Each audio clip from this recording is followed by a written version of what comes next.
Ready, go.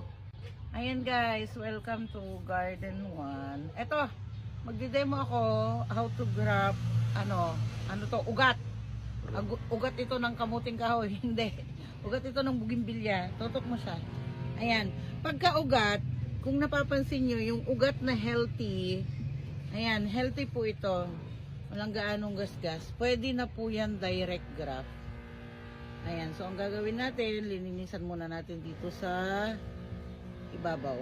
Ayan, i-close up mo lang siya. Ayan, para matanggal natin yung dumi sa ibabaw. Ayan, ang ginagamit ko lang blade. Ayan. So ayan, ito na. Ito siguro, tignan natin kung ilang sayan ang mailalagay natin. Ito, isa. So ito skin to skin ha. Dalawa. Tatlo. Apat. Uy, ang dami. 5. 6. So tama nga ako. 6. Ano to? Sobrang taba oh. Tignan nyo. Itik mo. Ay, stop mo. So ito, magkukumbine tayo. Ang gagamitin natin ito si Golden Hat Romandawi. So lalagyan natin siya ng red. And then lalagyan din natin siya ng yellow. Ito si Yellow Lemon. Lalagyan din natin siya ng Hawaii White. Ito kasi yung mga bloomer. Yan. Lalagyan din natin areko. Bresa.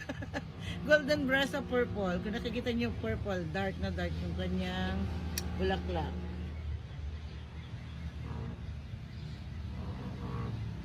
Ito, lalagyan din natin siya ng variegated red Bresa.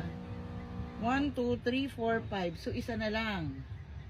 Kailangan lang natin ng isa pa. Ayan. Ito, isisingit natin ito. Kasi sobrang ganda nito. Golden yung kanyang leaves. Ito si Golden Red Bresa. So, ayan. May 6 na tayong sayon.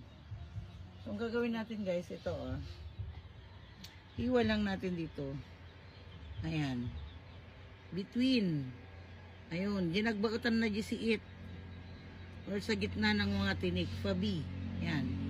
And then, itutusok natin. Ayan, sa gilid-gilid lang po ha. Hanggat maaari, iwasan yung hawakan yung pinaka dulo nito, yung sasayon niya pag na-slice nyo na. Para hindi